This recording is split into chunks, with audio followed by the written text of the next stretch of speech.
Previously on Chunky Infant Ghost Stories. President Boyd K. Packer's uplifting true ghost story that teaches us about the next life. At the rededication of the Logan Temple in 1979, I recounted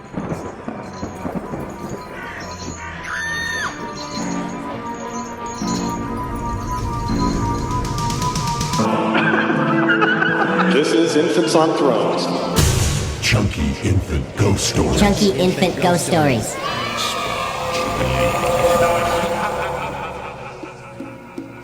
Welcome back to Chunky Infant Ghost Stories.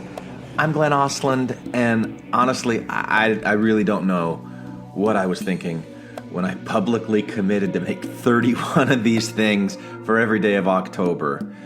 I was really bored that day. Anyway, but my nephews now are totally hooked on it. So what am I going to do? Watch. Hey, Brody, Tate, ready?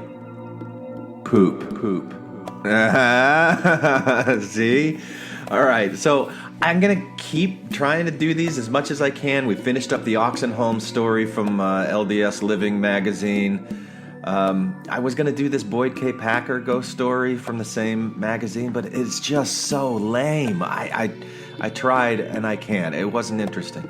So here is a blog post that I found, posted in 2012, someone named Jet Boy from the Millennial Star, and it's entitled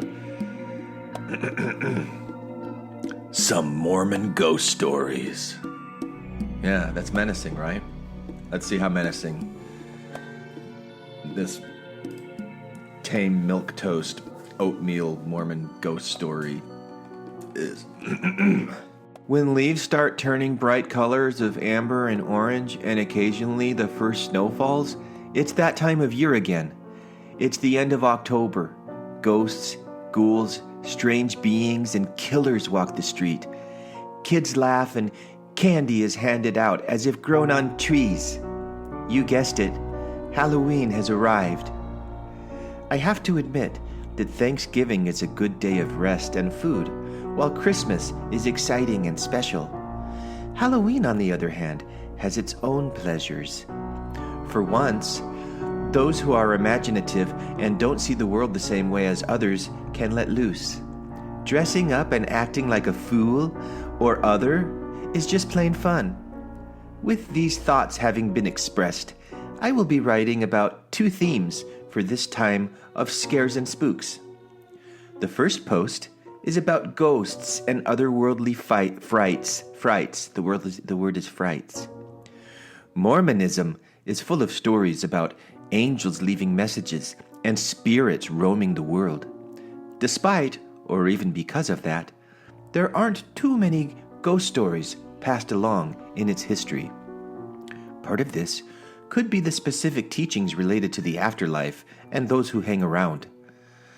There are only two reasons theologically recognized why a visitor from the other side of the veil of life is seen: to leave a message from the Lord, or demons tormenting mortals.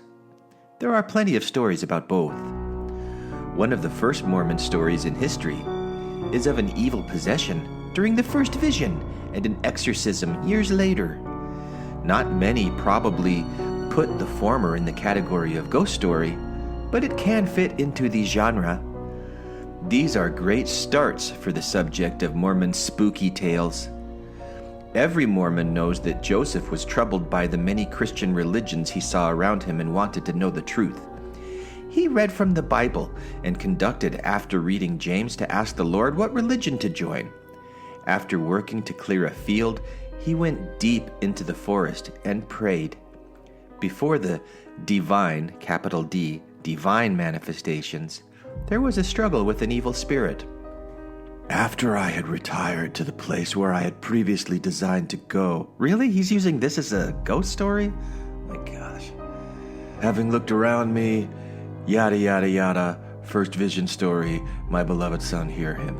Regardless of the powerfully religious ending from History of the Church Chapter 1, this could come out of a Nathaniel Hawthorne story.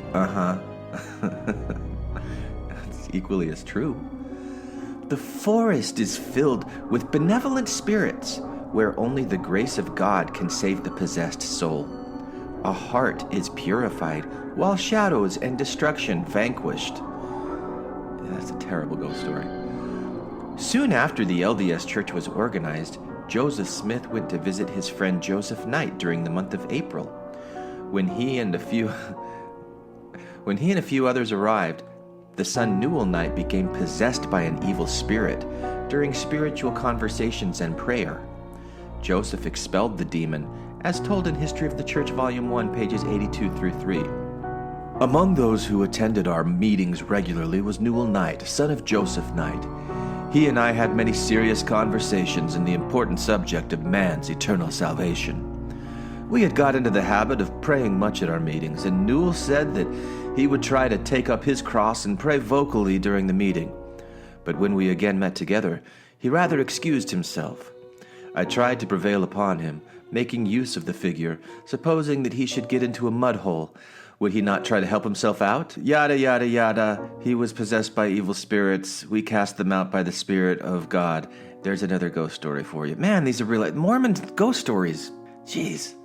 There was a report of this by Abner Cole in the Reflector newspaper. I can't do this. I can't do it. I want to. There aren't enough good ghost stories to do chunky infant ghost stories, and I don't have time to make up more. Yeah. This experiment is over. Chunky infant ghost stories is dead. That's the ghost story for you. The death of chunky infant ghost stories. Ooh. Sorry to disappoint you. Maybe this'll help. Brody, Tate, poop. We should follow him too.